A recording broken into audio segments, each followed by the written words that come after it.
Hello, lovely humans. Welcome back to my channel where I talk about all things personal growth and in particular, forging happier, healthier relationships. I'm Zoe West, and today I want to take you through my top 3 secrets for healthy conflict resolution in relationships and how to deal with those hard conversations. So to start off with, I'd like to dive into recognizing and managing triggers. I think this is such an important part of how to have hard conversations with your partner. So life is often a bumpy ride, and relationships aren't exempt from that. Just like in life, in relationships, you'll inevitably run into some rocky roads, right? Some rocky paths that force you to have challenging conversations. And when you're faced with these hard discussions, it's completely natural to feel a bit uneasy. It's a bit like encountering a storm on a sunny day in Melbourne where you kind of know it's common and temporary, and yet it still manages to be surprising, even unsettling at times. Topics like money or family can rattle even the most stable relationship. There are just some topics that have this ability to push our buttons and make us feel triggered. And so today I really want to equip you with the understanding and the tools you need to smoothly deal with conflict in your relationship. And I want to focus in particular on recognizing and managing triggers. So I've condensed it into 3 steps to dealing with relationship conflict. And step 1 is recognizing triggers. First, let's talk about recognizing triggers as a conflict resolution tool specifically. Triggers are emotional responses that arise from past experiences or from a deep-seated fear that we may or may not be conscious of. The term triggered is sometimes associated with PTSD or trauma. That's where you might have heard it from. And that can feel a bit too intense for some people or in certain situations. So feel free to replace the term triggered with activated. Triggers can be set off by specific words, actions, situations, anything that reminds us of, consciously or unconsciously, past experiences or fears. So an example of what that looks like is if you found yourself or your partner perhaps raising their voice, lashing out, or getting extra emotional for seemingly no reason. Well, here's a real life example from a married couple. Some friends of mine that consented to sharing their story. Jack and I both got a bit triggered on the weekend. He asked me to give directions in the car, and I gave a kind of vague answer because the right place to turn off was ambiguous on the map. He got annoyed because I didn't give a clear answer. We both called red and processed when we got out. I was triggered because I read his response as implying I was incompetent. He was triggered because he didn't feel like his request was heard. So glad we had red in our tool belt. It was so good to process and both feel seen and understood afterwards. So that's what being triggered can look like, and I'm sure you have your own version of that story. You'll probably notice that you or your partner are reacting strongly, particularly strongly, perhaps disproportionately to the situation at hand. It's not fun, right? Also, side note, calling red refers to a commonly used traffic system that's used in communicating consent. So green often refers to a yes, go ahead, or I'm really enjoying this. And then orange or amber is generally used as a maybe, not sure, or we're approaching a boundary of mine. Red can mean stop everything, boundary reached, or I'm not comfortable with this. Sometimes it's just a stop right now and we'll deal with it later, as in the story I just told you. Make sure you check in with any person that you're interacting with about how they use green, orange, and red, because not everyone's going to have the exact same interpretation and use of them. So back to triggers. How do you recognize and manage these triggers?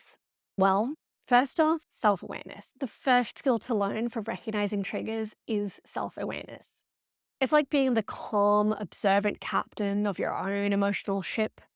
Pay attention to your feelings and reactions. When you notice a strong emotional response, take a moment to reflect on it. Ask yourself, what just happened that made me react this way? Approach the situation with curiosity and compassion. The best skill I've learned for dealing with triggers has to be curiosity. A curious mind isn't judging the situation or reaction. Instead, it's actively exploring any potential underlying needs or fears that need to be addressed. So, identifying the event or interaction that led to the emotional response, that's the first step in recognizing your triggers. Having that self-awareness and recognition of your triggers will help you so much in dealing with conflict in your relationship, in any relationship. The next skill is to look for patterns. Do you notice certain themes, specific situations, particular words that consistently lead to a strong emotional reaction? These are likely your triggers. Keeping a journal of these instances can be a really helpful way to recognize patterns as they come up over time and to get faster at conflict resolution. It's very much connected to the self-awareness that we just talked about.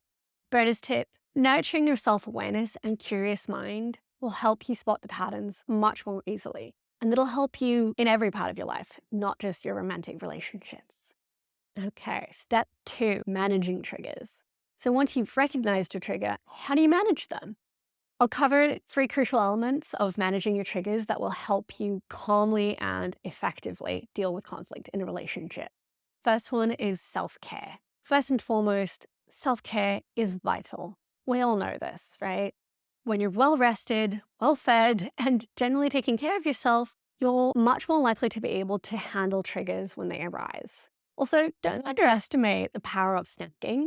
I am a firm believer that food, especially chocolate, makes everything better. Think of self-care as keeping your emotional battery charged. A charged battery is far better at remaining calm during your relationship conflict and being a supportive, loving partner throughout. Number 2 is grounding techniques. So when you do get triggered, grounding techniques will come in handy. Try to explore ways to bring yourself back to the present and away from any strong emotional response you're having. A few ideas for grounding techniques that you can try out are deep breathing. For example, box breathing, where you take a 7-second inhale and 7-second exhale. Focusing on physical sensations, like the feeling of your feet on the ground or your hand gently rubbing against your arm. Anything that feels anchoring to the present. Or shaking it out. I love this one. Literally shake your whole body to snap out of the triggered state and release any stuck energy. It feels surprisingly good. Third is open communication. Finally, open communication with your partner is key to smoothly navigating conflict. Remember, your partner isn't a mind reader. If you don't communicate about your triggers, they may unknowingly keep pushing those buttons. Share what you've learned about your triggers and discuss ways together about how to navigate them. By the way, I cover way more about having honest and open conversations in my other blog, 6 Tips for Mastering Effective Communication and Nurturing a Loving Relationship. So you can go check it out later if you want. Step 3, having the hard conversations. Now, let's talk about having those hard conversations. As much as we'd like to, we can't avoid ever having hard conversations with our loved ones. When you're dealing with a significant issue, it's especially important to approach the conversation with compassion and care. Choose the right time and place. So ideally, this should be a calm, quiet environment when both of you are not already stressed out or upset. This will help to create a safe space for open dialogue. Use I statements during your conversations, and that means expressing your feelings and needs from your own perspective, rather than blaming or criticizing your partner. So for example, saying, I feel hurt when, rather than, you always do, la la la. I go into a lot more detail about how to use I statements in my blog post, 6 Tips for Mastering Effective Communication. So the third point is about practicing active listening. Remember to really practice this skill, and it involves not just hearing, but truly understanding your partner's perspective. Show empathy, ask clarifying questions, and acknowledge their feelings. This goes a long way. When you slow down and become present to your partner, it immediately shifts the energy in the room. You'd be surprised at how quickly a situation can de-escalate when the other person feels heard. with their feelings and their needs acknowledged. Lastly, it's okay to seek professional help if needed. Sometimes, despite our best efforts, we can feel stuck. And as a coach, I am trained and well practiced in guiding you through these hard conversations, providing practical tools and techniques tailored to your unique situation.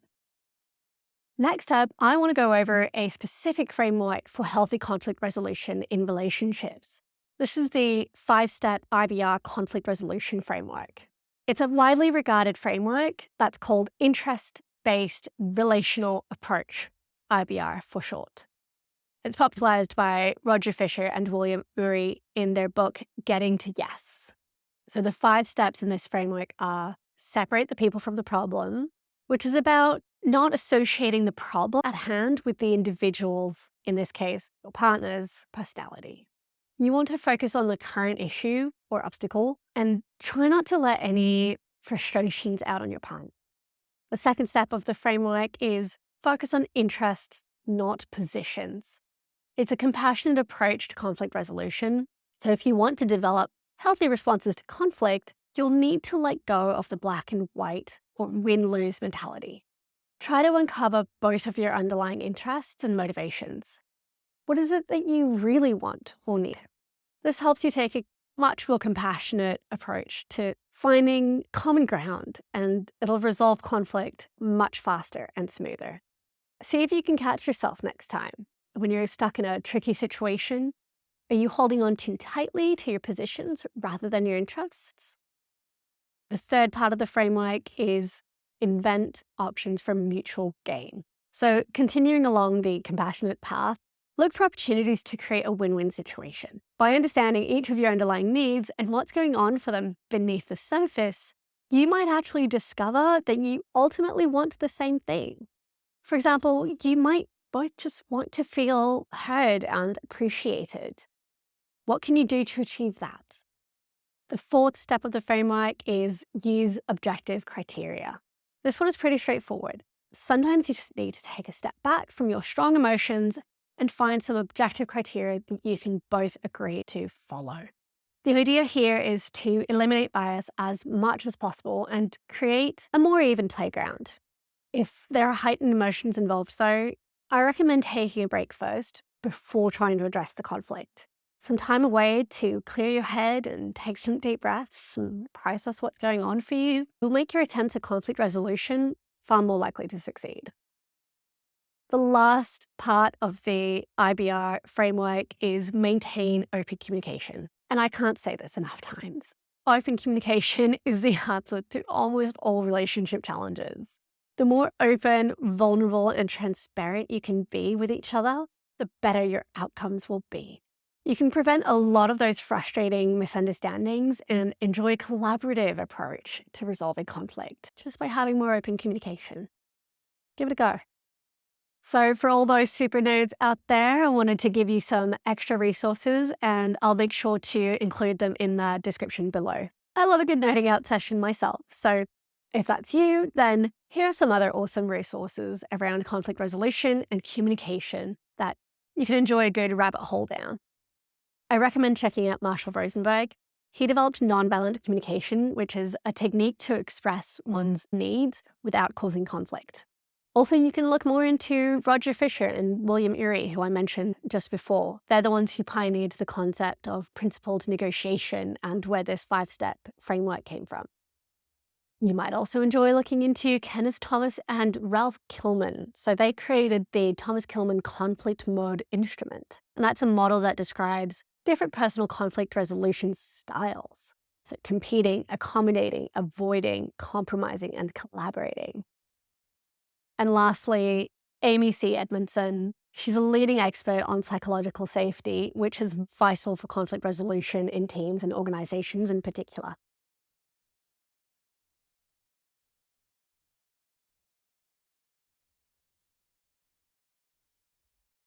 Have fun nerding out. All right, so let's do a quick recap. To sum up the learnings from everything that I've talked about today, it's okay to have hard conversations and it's okay to feel triggered. Even the strongest, most stable relationships are bound to encounter triggers and have to deal with hard conversations. Both are part of the human experience. So light conflict in relationships is really nothing to worry about. The key is to approach conflict and hard conversations with self-awareness, compassion, and open communication. I highly encourage you to practice that curiosity and self-awareness. As you get more practiced in recognizing and managing your triggers, you'll find that these hard conversations become a fair bit easier. And just like that storm on a sunny day, they might unsettle you at first, but with the right tools, you'll be able to smoothly navigate through them and find a way back to sunshine, or in this case, a peaceful, happy relationship. Being able to resolve conflict in a healthy way will truly foster a much healthier and more fulfilling relationship. So next time you find yourself facing a hard conversation or a trigger, remember these tools. Take a deep breath and know that you're not alone. You have the strength and the resources to navigate these difficult moments. Every storm, every difficult conversation, it's an opportunity for growth and a deeper understanding for both yourself and your partner. Embrace the journey and remember, I'm here to support you every step of the way. Feel free to reach out to me on whatever social media channel of your choice. Thanks so much for watching, and I look forward to seeing you in my next video. Bye.